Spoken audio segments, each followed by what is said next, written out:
Good morning.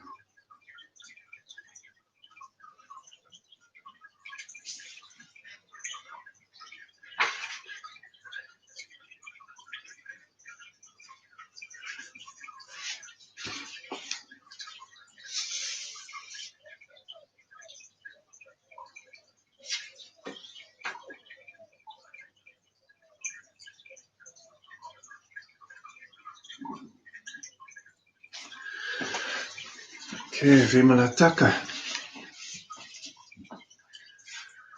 I'm going to continue this talk that I started reading yesterday.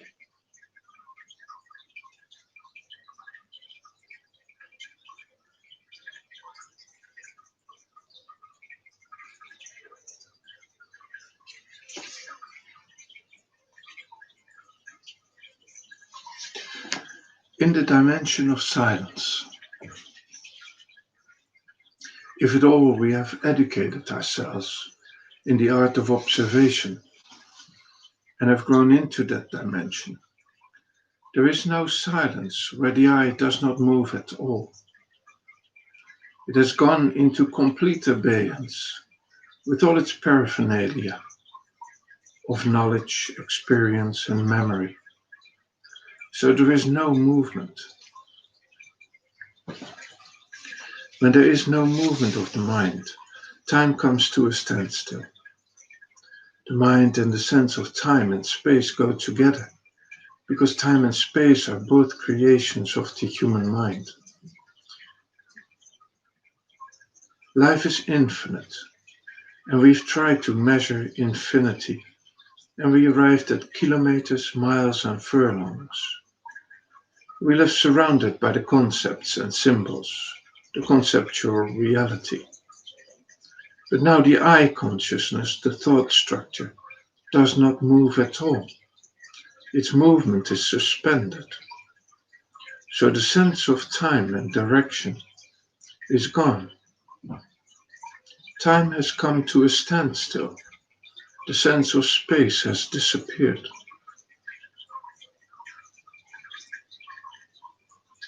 Many an inquiry comes up to this, to the frontiers of the known, the frontiers of the I consciousness. And now the difficulty of modern man begins. Along with our beliefs, superstitions, and credulity, we have perhaps lost the capacity to have faith.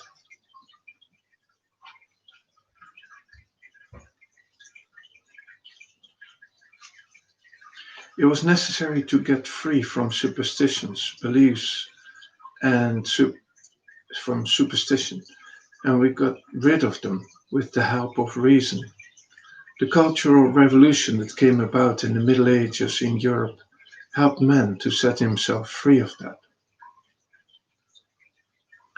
But when there is silence, and people come to this point, when the first contact of the emptiness, the timelessness of silence takes place, suddenly the I, the me, the ego, comes up and shudders with fear. The I was willing to go into abeyance as long as it could watch and translate what was happening in terms of the known. Now the terms of the known are irrelevant. Silence, love, humility cannot be interpreted. It is something through which we go with the wholeness of our being.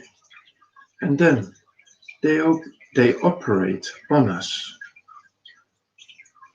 We don't do a thing to humility, to silence, to love. It's not an outcome or a result of the movement of the I. It's an organic part of life with which we've come into contact personally and intimately when the total activity of the mind has gone into non-action.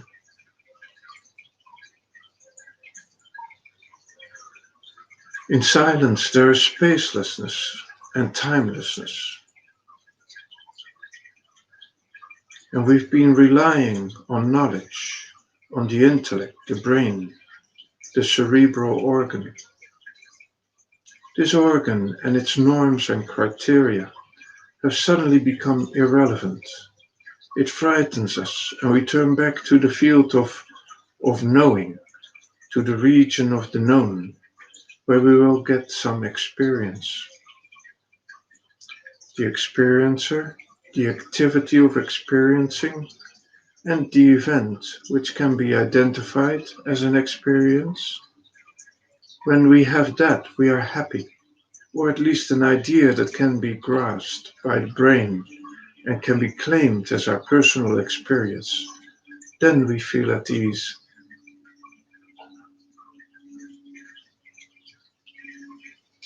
But in silence, we cannot move in the bottomless pit.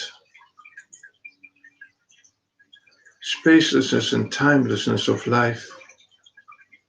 Sorry, I'll read it again. But here we cannot move in this bottomless pit, spacelessness and timelessness of life. And that's why people prefer following practices that will give them experiences at different levels of consciousness, rather than go the way of just meditation.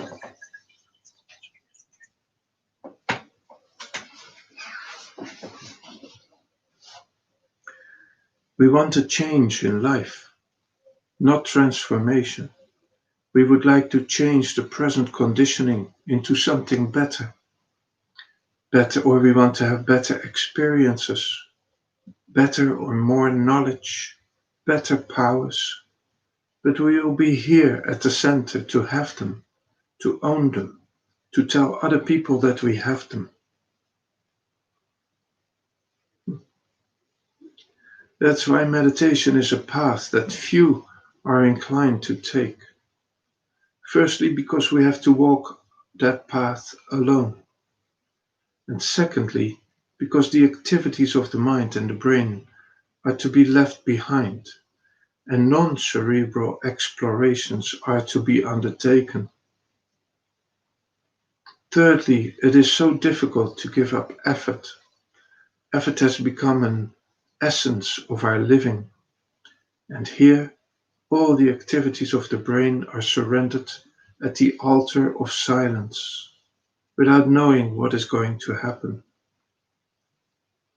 That is why I call it an inner revolution. There is no blueprint that when the activities are altered, this or that will happen.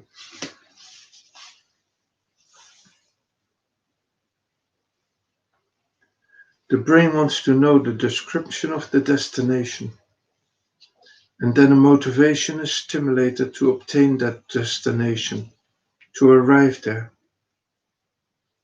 Then again, we have a motive in the name of spirituality.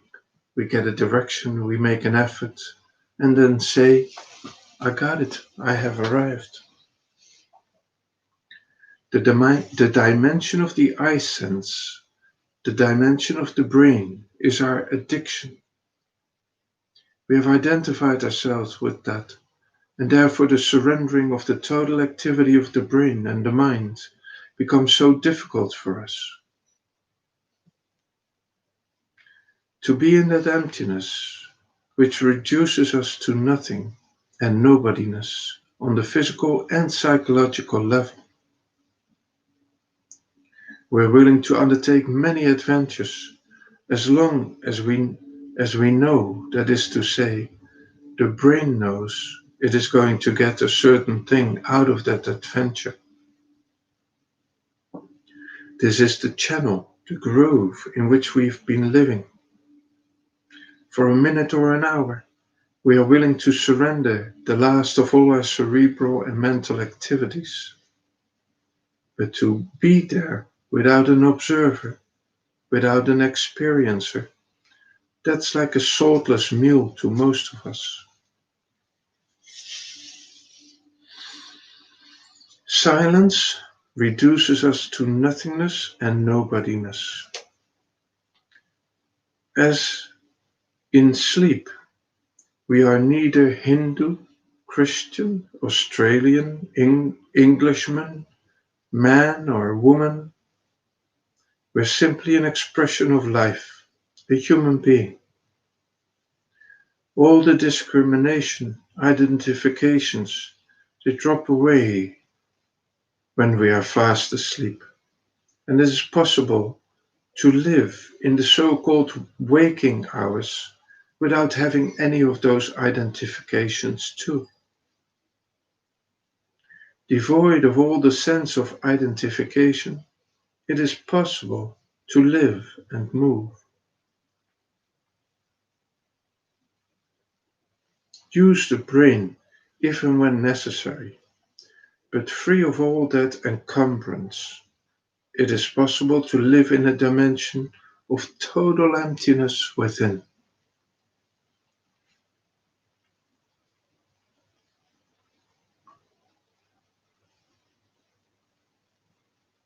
Silence is a dimension where the conditioned mind is absolutely non-active.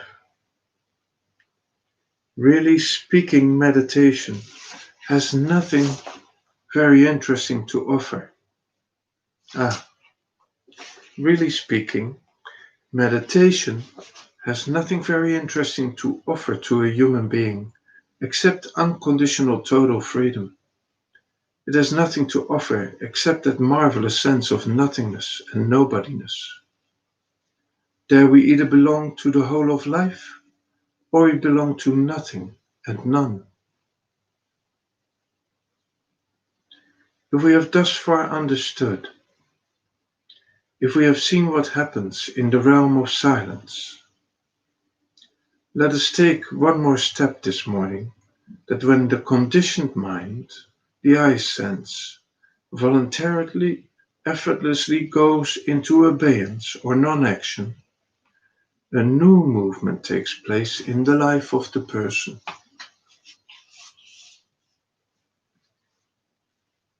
It is only the non-action of the total mind, frictionless, spontaneous, voluntary non-action of the total mind, which activizes a non-cerebral, a non-physical energy in a person.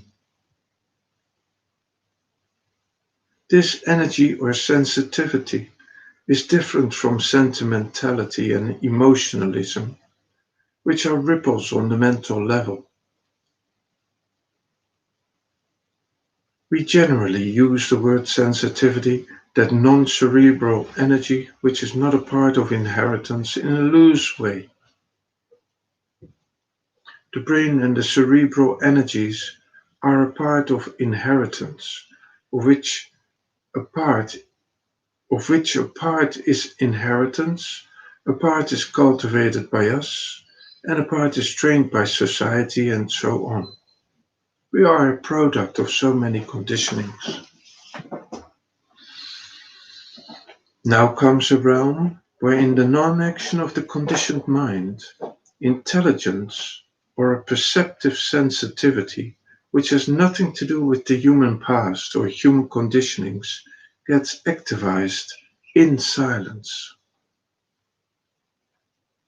Silence gives the space to that energy to manifest itself.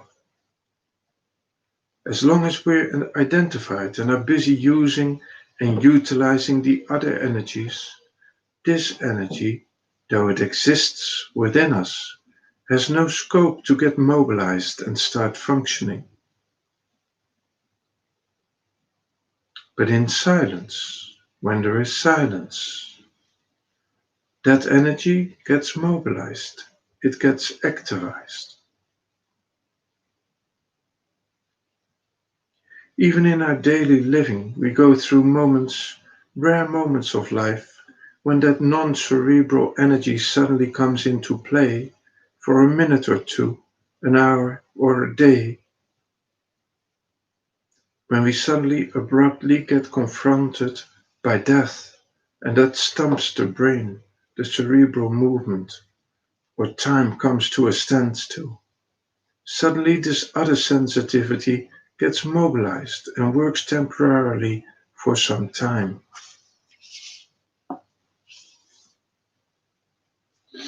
In moments of love, we get transported into an egoless state, and the other energy begins to function, but it does not become a normal dimension of consciousness.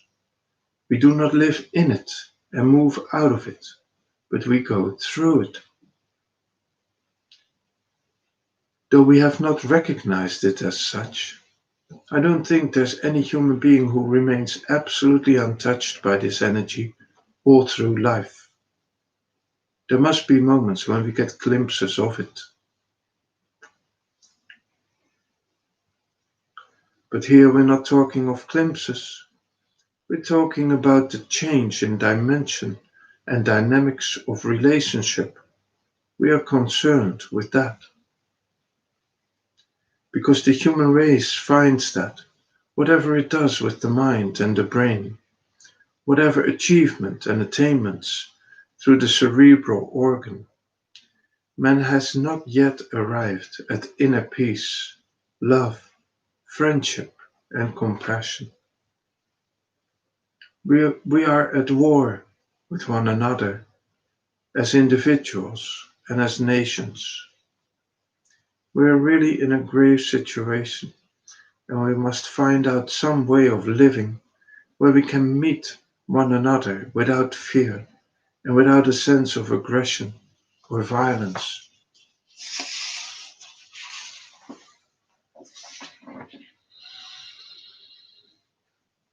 The other energy contained in us and in the universe gets activated.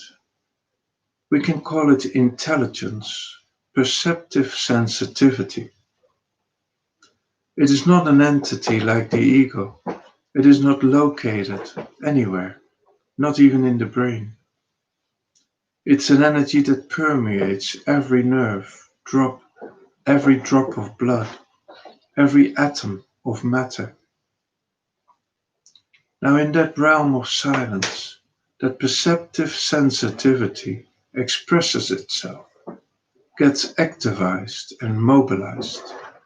And when the eyes are opened, it is the perceptive sensitivity or intelligence that looks out at an object.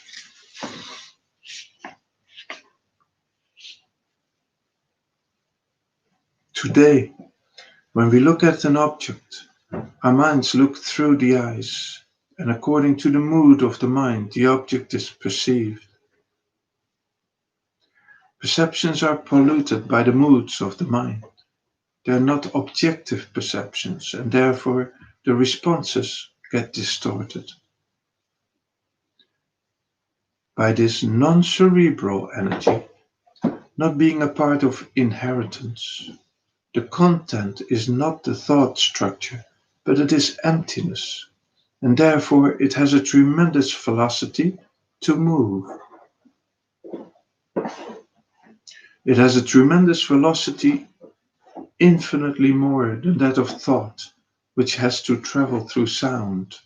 Thought rides over a sound and then it travels. But his intelligence rides over silence, which is spaceless and timeless. Therefore, it has a tremendous velocity. So silence perceives and silence responds. There is no center in the body or the consciousness from which the perception takes place and from which the response is aroused. But now the sensitivity, vibrating in the whole of the being, sees and responds. There is no governing, regulating, and controlling center now. It is a movement of totality. In the realm of silence, a non-cerebral energy gets activized, which has no burden of contents, which has a tremendous velocity. When it sees, the totality sees. The totality of the person perceives, and the totality of the person responds. So the quality of perception has gone through a change. It is not perception born of duality.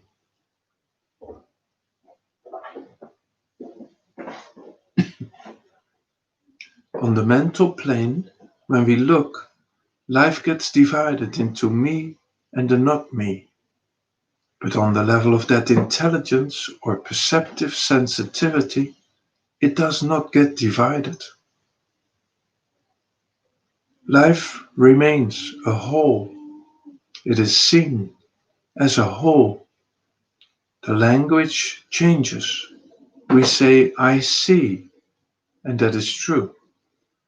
But one who lives in the abode of silence says, it is seen.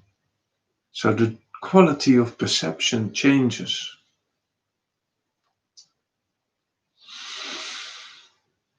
If I use the term, the perceptions are born of non-duality, please do not take it as a statement of a theory. It is a statement of a fact. That intelligence is always related to the totality within and outside. So the particular is seen in the context of the total. The particulars are seen as organic parts in the setup of the total. Like you see a stone in your ring.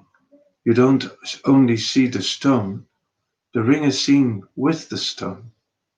The total is seen, consisting of particulars, and the particulars are seen as set in the total.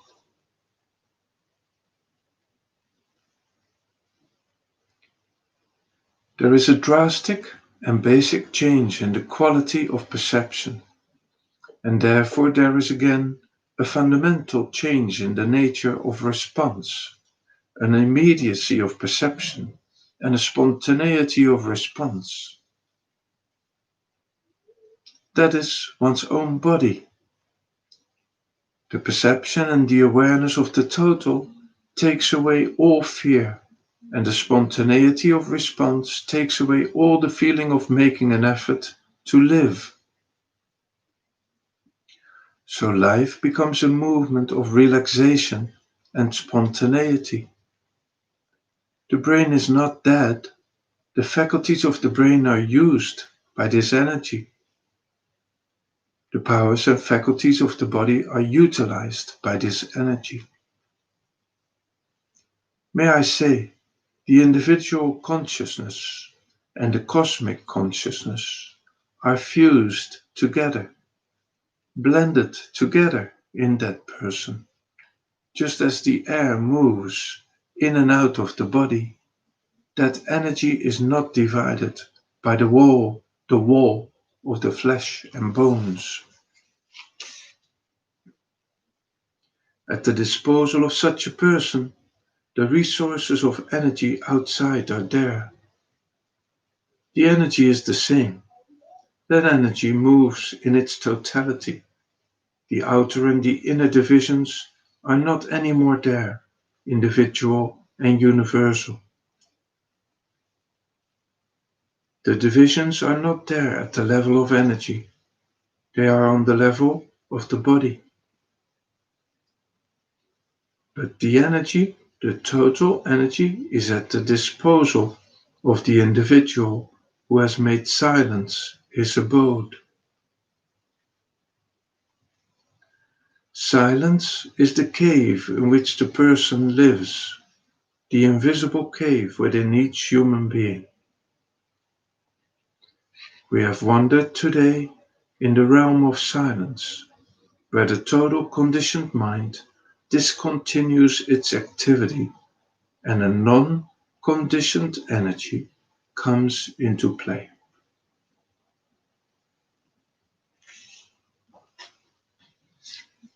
So this is the end of this talk. I wish you a very good day. It's a rainy day in Holland, but a rainy day can be a very good day. Bye for now.